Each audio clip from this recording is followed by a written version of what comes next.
Intro to hair coloring this morning.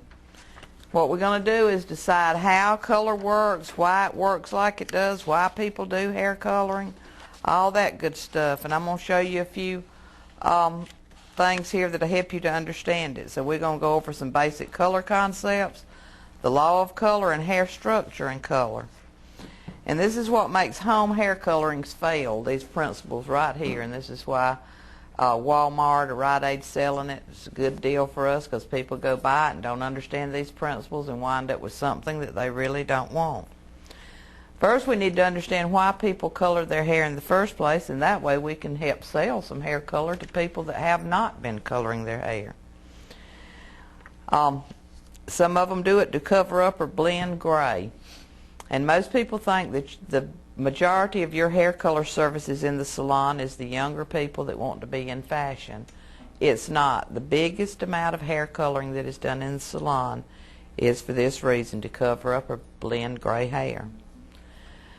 Clients might also choose to color to enhance an existing color. You've heard of people saying they had mousy brown hair, so they're going to want to color to get rid of that.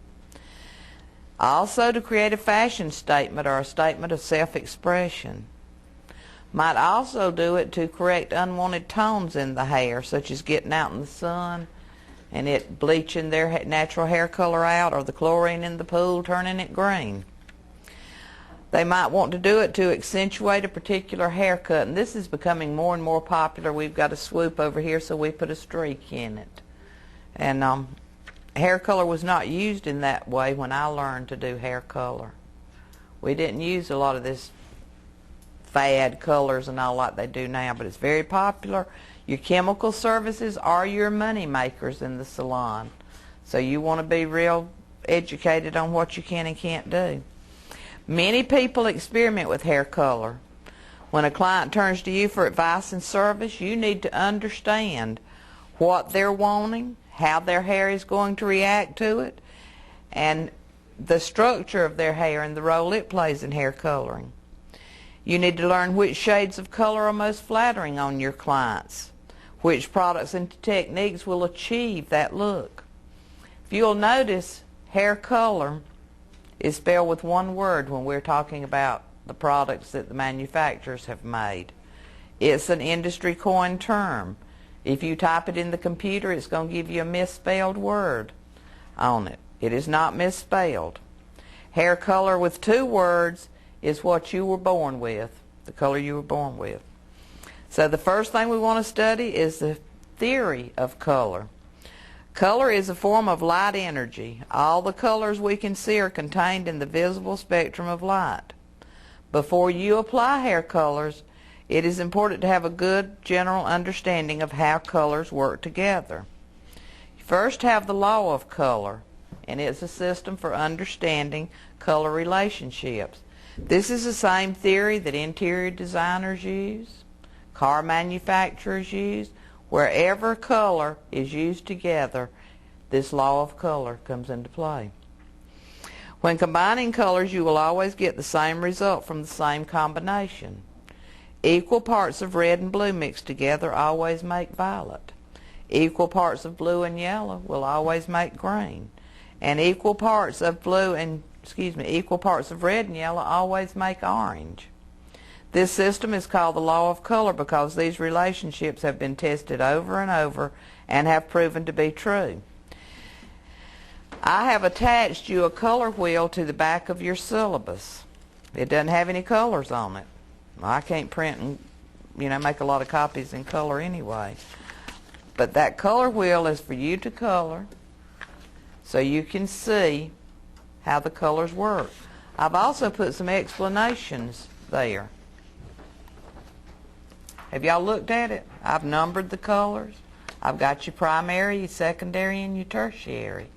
And coloring it yourself will work a lot better than me handing it to you. It's right here in the book, and you can copy it out of the book.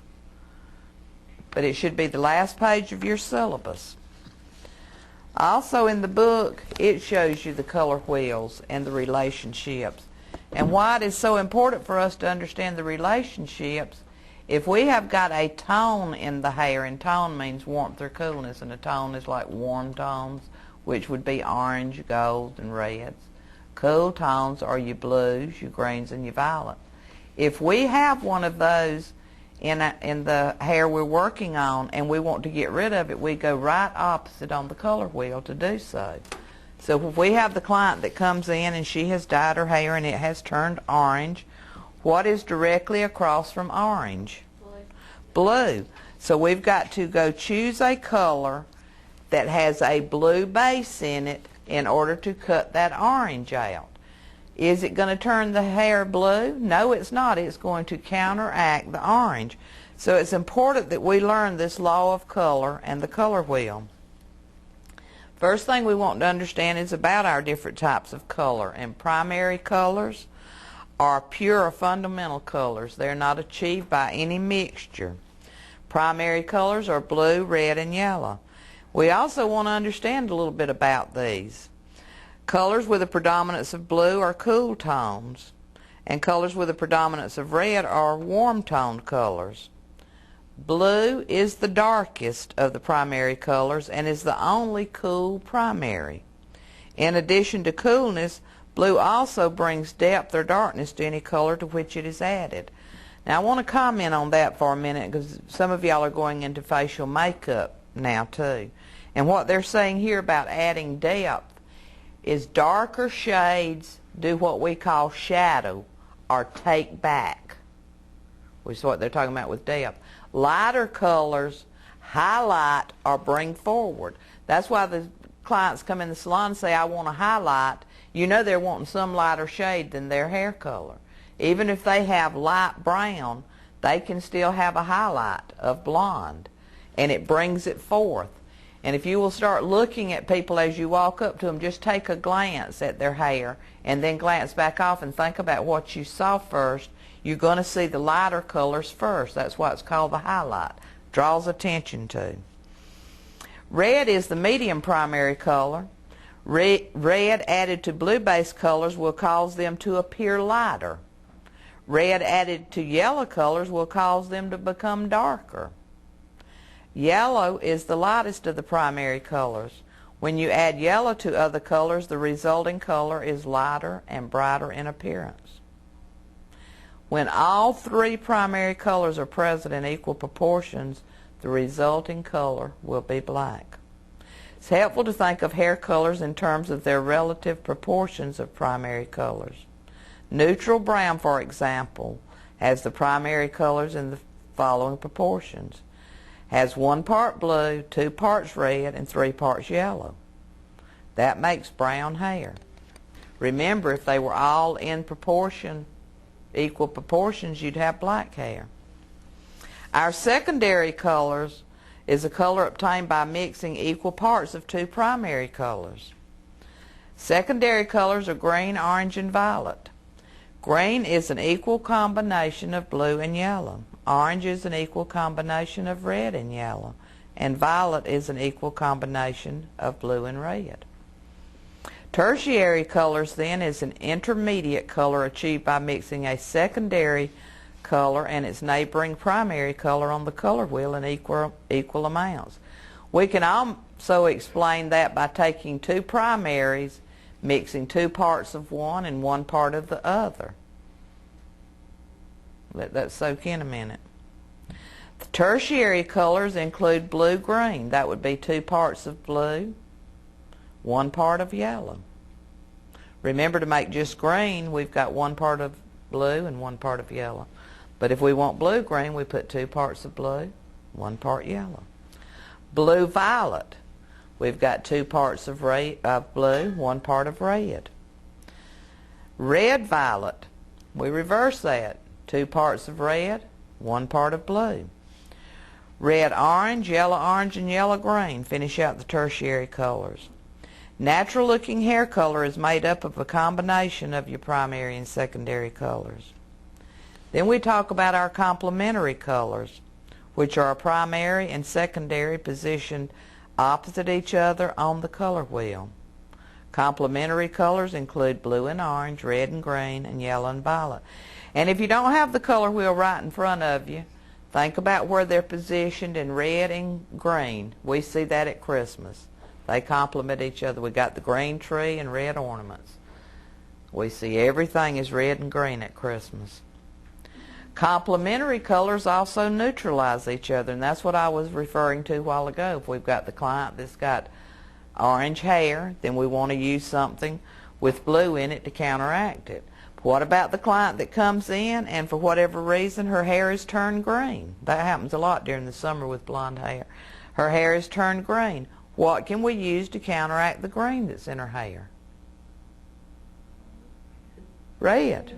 Does that mean we're going to turn her hair red? Not if we choose the correct formulation of red.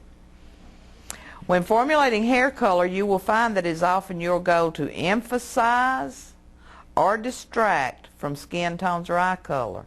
You may also want to neutralize or refine unwanted tones in the hair. So understanding complementary colors will help you choose the appropriate tone to accomplish that goal. And what they're saying here, if the skin tone of your client is very, very red, like she's almost flushed, the last thing you want to do is put a red color on her hair. But since she has a warm skin tone, she may very well have a warm hair color, and you want to counteract it. What do you counteract it with? What is opposite red?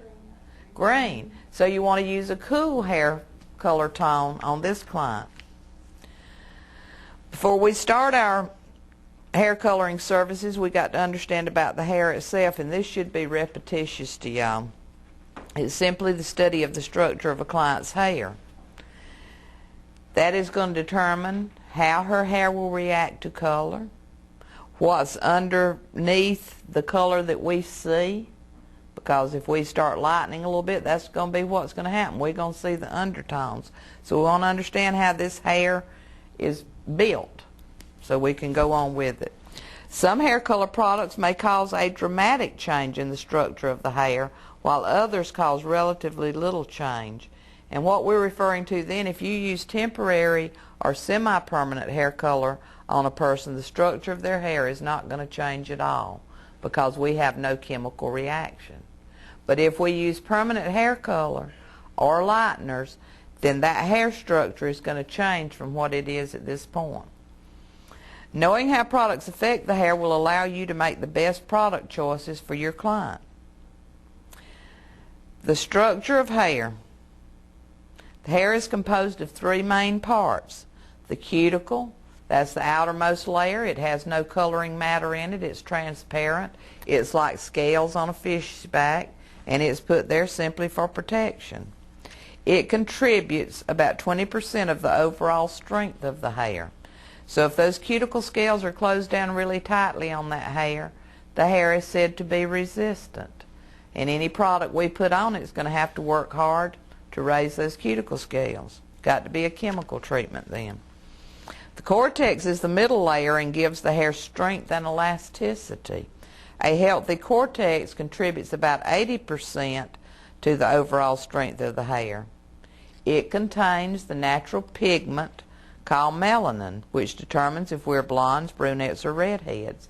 And that's why when we put a hair color product on, through our analysis, we first got to decide what's in there, what's in that pigment. Our hair melanin is not going to be exactly what we see on the head. When we begin to lighten, we're going to see the cool tones or the warm tones. Melanin granules are scattered between the cortex cell like chips in a chocolate chip cookie.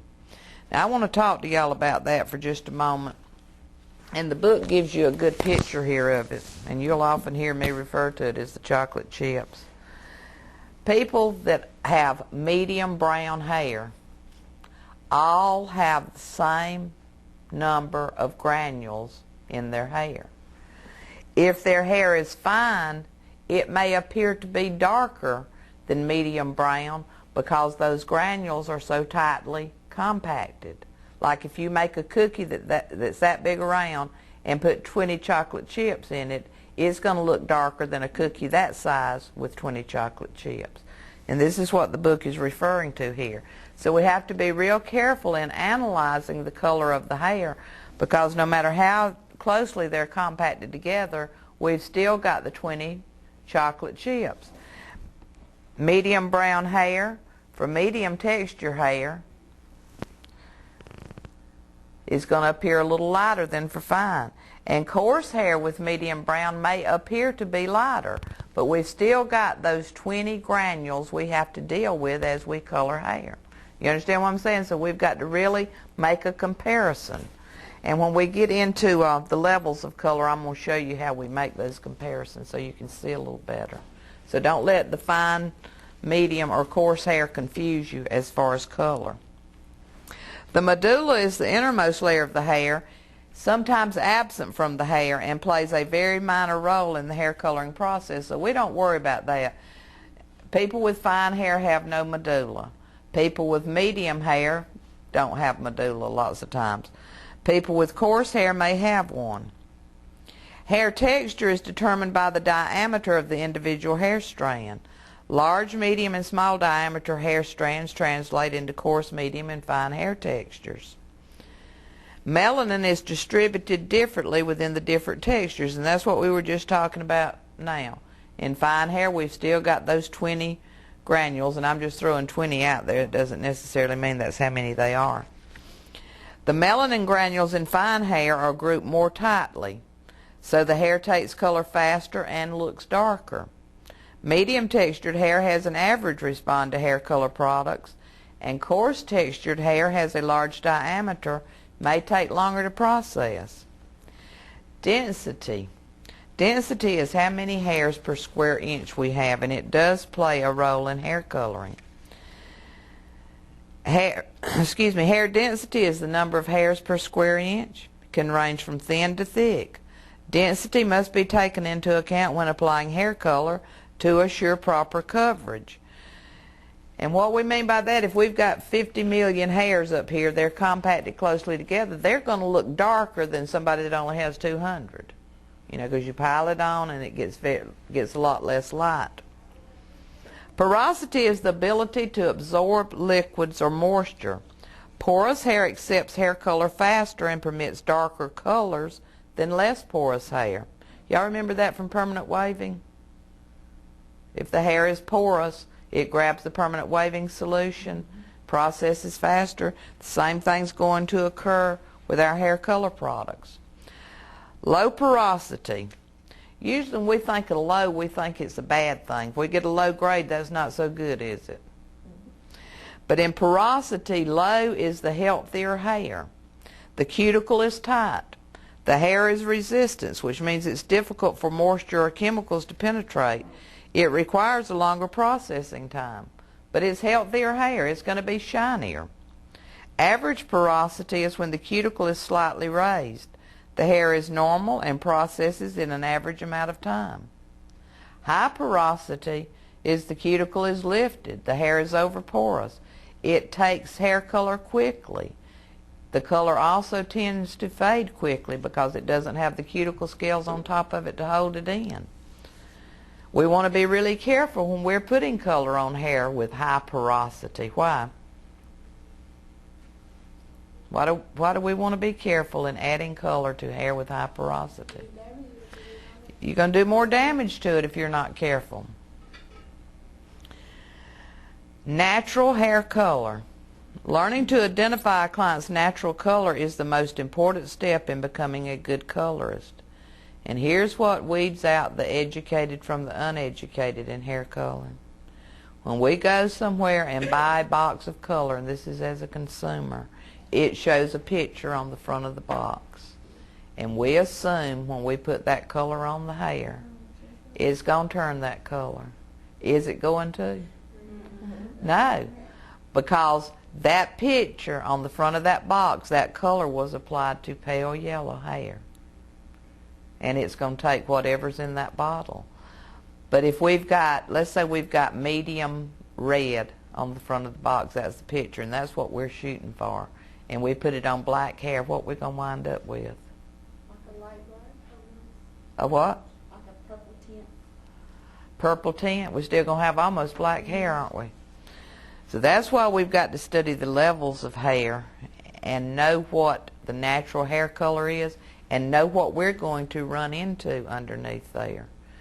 We're going to choose colors by level. When that client comes in, she's going to choose a color, and then we're going to determine her natural level, and we're going to decide how strong of peroxide we have to use, how light of a color we have to use.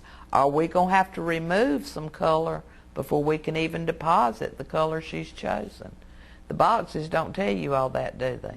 But if you will flip that box around, there is some more pictures on the back of it, and we usually don't pay it any attention because it's in little groupings here.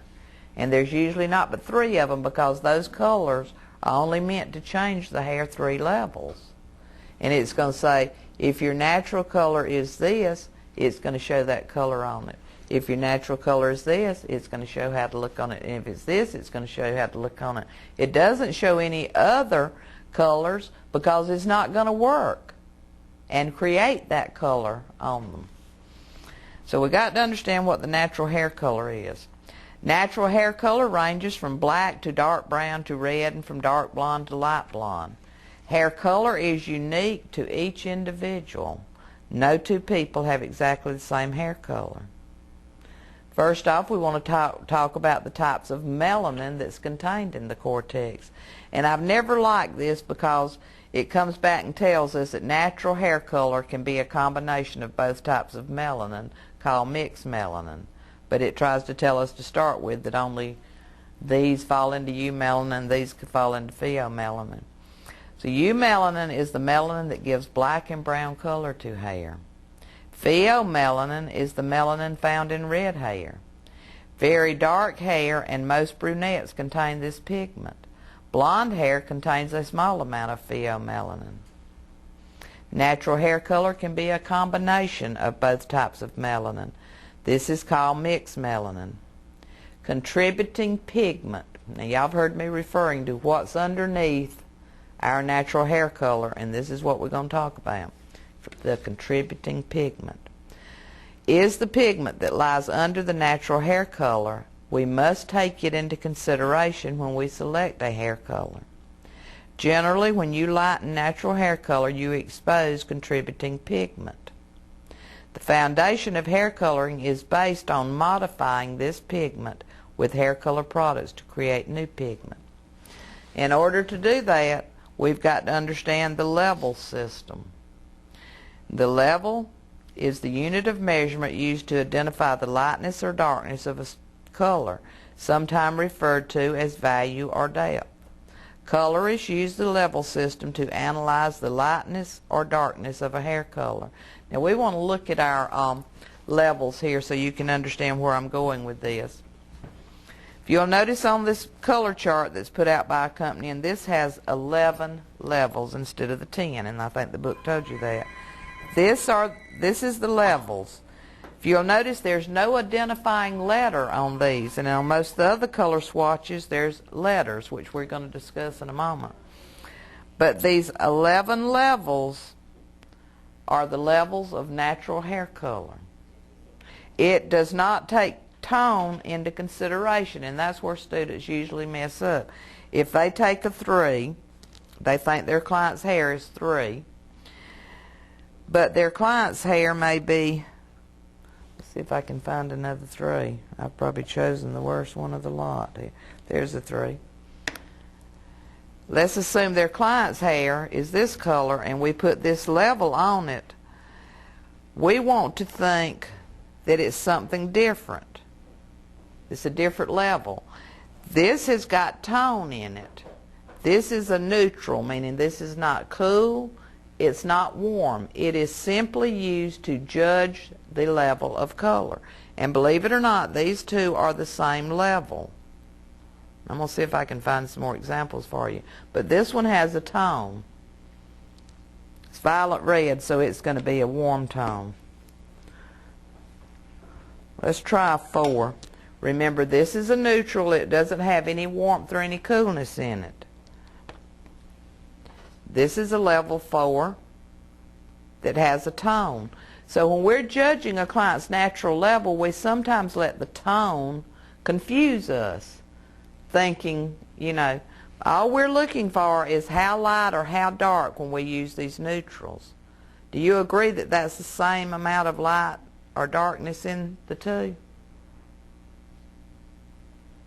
It is. This manufacturer has been really good about fixing these. But this is a red brown. So we see a lot of tone in it that we don't see in this. Do y'all see what the tone is now? You see it looks warm in comparison to our neutral. Let's choose another one so you can really see a difference. 8 is what we call medium blonde. That's with no tone. That's not warm, it's not cool. To me, under these lights, that almost looks cool because it almost has a greenish look. Do y'all see that? But it's not, it's a neutral. And here we have an 8 that's red, red. That's what the two R's stand for. So it's very warm. Do y'all agree that those are the same level? Not the same warmth or coolness, but the same level. Does that look like the same lightness or darkness to you? It is the same lightness or darkness. But look how much difference the tone makes in it. So if we've got a client that comes in and she's an 8, and this is what she's wanting, without seeing, you know, we're not going to look at our numbers here. This is what she wants. We can do it without any problem because we're staying at the same level. We're just changing the tone. But if she comes in with this and wants this, we run into some more problems. And that's what we're going to learn as we go through this unit. Now we know we've got different levels. Not only do we have the different tones, but we've got different levels. Alright, do you understand what level is now? It's how light or how dark the client's hair is. Most companies, and the considered to go by, is 1 through 10. But they've left the ends open. That's why 1 is the darkest hair can be. And then some companies open it up a little more with our lighter colors. Alright, let's go on and talk about this a little further. Hair color levels are arranged on a scale of 1 to 10, with 1 being the darkest and 10 being the lightest. The names for the natural hair color levels may vary from manufacturer to manufacturer. What is important is to be able to identify the degrees of lightness to darkness at each level. And where we want to determine that on the client is right back here where it's covered up with the other hair. Flip it over, hold it up to the light, and put your little color swatch there side of it until you can determine how light or how dark it is. Forget about how warm or how cool it is. Just decide levels to start with. The term tone or tonality is used to describe the warmth or coolness of a color. Reds, orange, and yellows are all warm colors, as are auburn, copper, gold, bronze, or honey. The cool tones are blue, green, and violet. Descriptive hair color names in the cool range include ash, drab, smoky, or platinum. When I first started training, we didn't have the array of colors you do to choose from today. And what is ash? And ash means green or blue base so that it will cut oranges or golds out, or reds, according to which one's down there, blue or green. And the manufacturers tell you now on the bottles it'll say base blue, base green. But all it had on the bottles was medium drab brown, dark drab brown. And what do we think of when we think of drab? Ugly to start with. Faded. I usually think of green because I think of the army fatigues in the green of it when drab. So luckily they've gotten away from that. They're using ash now, because if you ever set that bottle down on the counter, even though this woman had red she wanted to get rid of, and that's what was going to cut it, she'd see the medium drab brown. Nobody wanted medium drab brown color put on their head, even though it done the job. You know, just the thoughts of putting drab on there sounds ugly. Intensity refers to the strength of a color tone. Intensity is described as mild, medium, or strong. Strawberry blonde, copper brown, and bright oranges are various intensities of red shades. Let's look on here and see about the intensities of the darkness or lightness. And this is a good place right here where we can see the intensity. These are all red shades, but look how deep this one is. Let's see, this is an RR. Let's go to the, down here, the 5R. You see how intense this one is as opposed to this one? Looks like we got a lot more color there. We do have more level. That's what they're talking about with intensities. This is trying to explain to you when the client comes to you and says she wants red hair, we can't let her just describe red hair, can we? We've got to get actual color swatches out and find out what red is it. Is it cranberry over here? Or is it the strawberry blonde over here? Is it burgundy? Or is it the blonde again with the red highlights? Artificial hair colors are developed from the primary and secondary colors that form base colors. A base color is the predominant tonality of an existing color. The base color influences the final color result. A violet-based color will deliver cool results and will help minimize unwanted yellow tones. Isn't violet and yellow right across from each other on the color wheel? A blue-based color will provide the coolest result and will help minimize orange tones that are in the hair. A red-orange base will create the kind of bright, warm results clients are looking for when they say they wish to be redheads. Gold bases create beautiful gold hair color from brunettes to light blondes. And that's just a few of the examples. When we get into our other units, we're going to go into this more. First thing we've got to do, once she has showed us what color she actually wants, is to come in and identify the natural level and the natural tone of her hair. The tone is a harder one to determine because some of the tone is going to be underneath what we see. In other words, if she looks warm to us, we don't know whether that underlying pigment is going to be orange, red, or gold, because remember, they're all warm. And it's vitally important that we do understand what that underlying pigment is. It's one of the most valuable tools to help you with your work is the color wheel. Hair color swatch books provide a visual presentation as well. To determine the natural level, take a 1/2 inch square section in the crown area and hold it up. Allow the light to pass through it. Using the natural level finder swatches provided by the manufacturer, select the swatch that you think matches the section of hair and place it against the hair. It's also a good idea if you choose 4, thinking that's the natural level, to try 3 and 5 up there. Because sometimes just what we think is not going to be it, and we put it up there and it looks pretty close, so we settle for it. But it's important that we understand, is it that 4, or could it be the 3, which is darker, or could it be the 5, which is lighter? That's going to play a big role if we choose the right level in getting successful results. Move the swatch from the scalp area along the hair strand that you have out. This is how you determine the natural hair color level. Are we going to find the hair at the ends to be a little bit lighter than those at the scalp area? As we are. We may also begin to see some of the underlying pigment at the hair ends. Why is that? It's been washed more and it's faded. We've been out in the sun more. We've put a whole lot more of these alcohol products on it. Mousses and gels and hairsprays. So that's how we determine the natural level. But we said earlier that the majority of the clients that get hair color are doing so why? What did we decide that most of the clients that's coming to us for hair color? To cover gray. So we've run into a problem here. This client's got half gray hair and half dark brown hair.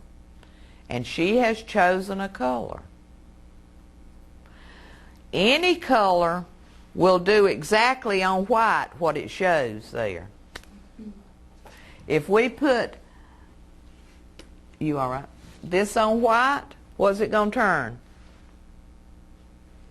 Just like this. If we put this on white, what's it going to turn? Just like this. But we can't go through and pick out the white hairs and put this on and put something else on it. So what do we do about this client? How do we decide now that she's chosen a color what to do? She's got gray hair, 50%, and dark brown hair, 50%. Let me explain a little rule before you answer this. Explain a little something to you. If we're going to apply semi-permanent, we just choose the color she wants.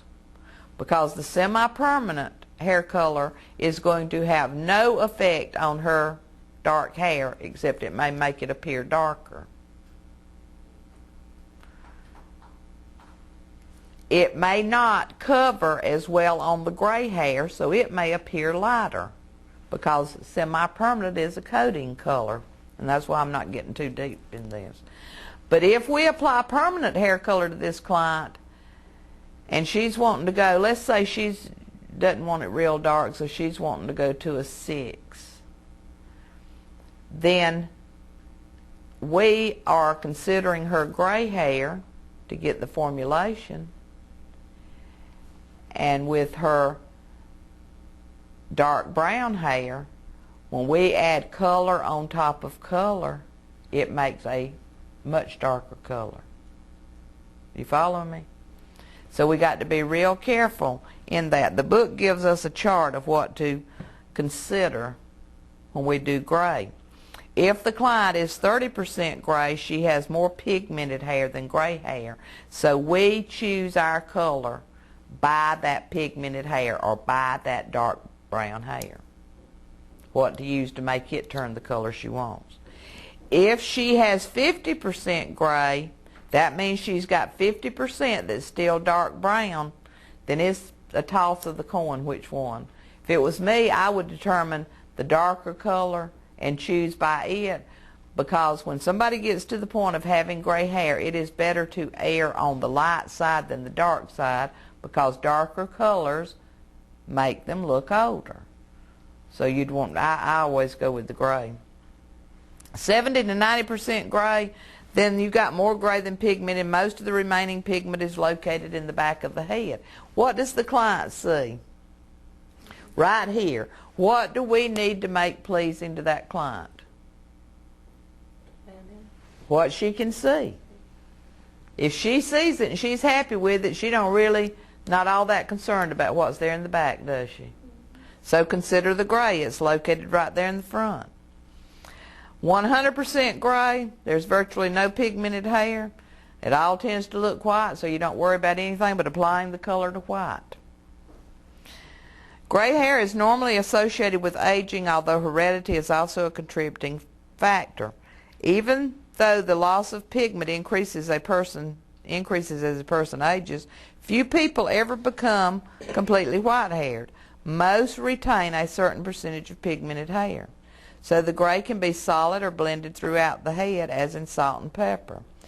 Gray hair requires special attention in formulating hair colors. And I know I've probably stood to confuse you at this point, but I'm wanting to make you think. Remember when I told you about the color wheel I gave you to color a while ago? I put it on white paper. Did you notice? When you color this, I would like for you to have some construction paper that's brown, yellow, orange, or red. You don't have to draw your color wheel, but use those same crayons on those color papers and see how much different it is. And that's just how much different hair coloring is going to be from one hair color to another. If I take and color this with a bright red crayon, what color is it going to turn? Bright red. If I take a sheet of brown paper and put that red crayon on it, what's it going to turn? It's going to be muddy looking for one thing, and it's not going to be bright anymore. That's going to take the brightness away. It's going to be a lot darker. You follow me? So the same thing occurs. Please use this. It was put there for a reason to help you to understand as we go through this. Hair coloring is a lot of fun, but it's a lot of technical things you got to understand. One other thing I want to say about gray hair here, We talk about putting semi-permanent on it. A brand of kind of semi-permanent that the client can buy is Loving Care. They can go to Walmart and buy it. Excuse me. Most gray hair, and mine, this is certainly the case, is so resistant. Loving Care is a coating type dye that all mine will take from it is the base color. Remember, our base colors in hair color, and we're going to study them a little later, are blue, green, orange, red. You follow me? So it has a tendency to give hair the off colors because the hair being resisted, it's not absorbed into it like a permanent hair color. So permanent hair color is usually the best choice for gray hair because it has that chemical reaction that will open the cuticle scales and go in where that melanin's at, or the lack of that melanin now. All right? Do y'all have questions? Is that why some old ladies' hair kind of turns a bluish color? Kind of turns a bluish color. That is exactly. But the main reason you see the little ladies with the blue and the lavender hair, I know if you've seen the blue, you've seen the lavender. That is a temporary color rinse. It also just coats the hair. And the most popular use of it is to brighten up gray hair that has this yellow or dingy shade to it. And after using curling irons and different factors in their life, it causes it to turn gray. And it really looks dirty to me, or causes it to turn yellow. We either use the Glitz Away shampoo, which is purple, or either we use the weekly rinse in the white mink or something like that. And what's happening is we're using it every time that client comes, and although it's coating, it's getting coating on top of coating on top of coating. We should back off from using it, but oftentimes they had rather have the blue or the purple than that dingy looking yellow. So they won't let you not use it. They're afraid if you don't use it this week that the hair's going to turn dingy again, and some of them it's real hard to get away from. But that's usually what it is, that Glitz Away shampoo or the weekly rinses. Yes. Is that why when you color somebody's hair like bleach, you're not supposed to use like a colored shampoo because that bleach is going to grab that color? It is, and that goes back to the porosity of the hair. Remember porosity a while ago? The ability of the hair to absorb moisture. Any of our chemical bleaches raise the cuticle scales. If they are open, then this color that normally coats the hair shaft runs inside, and it stains the hair in there. It can't stain the cuticle, but it can stain the cortex. That's exactly why. Other questions? Those are some good questions, and I hope to raise a lot of them with you before we get through with this hair coloring course.